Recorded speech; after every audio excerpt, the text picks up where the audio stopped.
मानसेहरा में corona virus के हवाले से जगह जगह स्प्रे, मसाजिद की सफाई और अवाम को कोरोना वायरस से आगाही देने के साथ साथ टीएमए मानसेहरा की जानिब से मानसेहरा शहर के तमाम रोडों, गली मोहल्लों और नालों की सफाई के लिए 3 रोजा मुहिम चलाई गई, जिसमें शहर भर में सफाई के लिए इकदाम किए गए। मानसेहरा में रोडों के किनारे बने नालों और गली मोहल्लों में बंद नालों को खोलने के लिए मशीनरी के साथ टीएमए के मुलाजमीन ने काम शुरू किया। 3 रोजा मुहिम में टाउनशिप, फौजी फाउंडेशन, पखवाल चौक, पंजाब चौक, बेदरा चौक, लारी अड्डा, शहर के अंदरूनी और बैरूनी तमाम रास्तों और गली मोहल्लों में बंद नालों को खोला गया, जबकि इस सिलसिले को रूटीन की तरह जारी रखने का भी अज़म किया गया। इस मौके पर टीओआर अजहर का कहना था कि सफाई का काम रोजाना की बुनियाद पर हो रहा है, मगर टीएमओ यासिर जमशेद की हुसूसी हिदायत पर 3 रोजा ये मुहिम भी की गई, जिसमें तमाम बड़े नालों की सफाई की गई और मजीद काम भी शुरू है।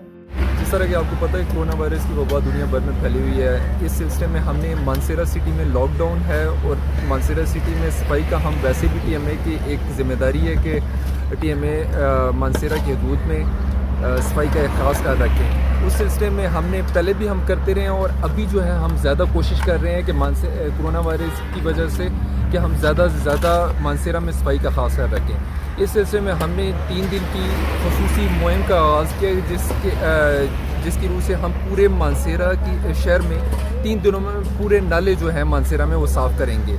मानसेहरा के आपको पता है कि गंदगी का काफ़ी ज़्यादा इशू है, लेकिन मैं बाज़ादा खुद मॉनिटर कर रहा हूँ। 3 दिन में हम पूरे मानसेहरा सिटी के नाले वगैरह जो हैं वो हम साफ़ करेंगे। हम उसके अलावा क्लोरीनेशन और मिथानॉल के स्प्रे वगैरह भी कर रहे हैं। उसके सिलसिले में भी हमारी टीमें पूरे मानसेहरा सिटी में लगी हुई हैं और हम कोशिश कर रहे हैं कि इस वबा से मानसेहरा के बाशिंदों को बचाया जा सके।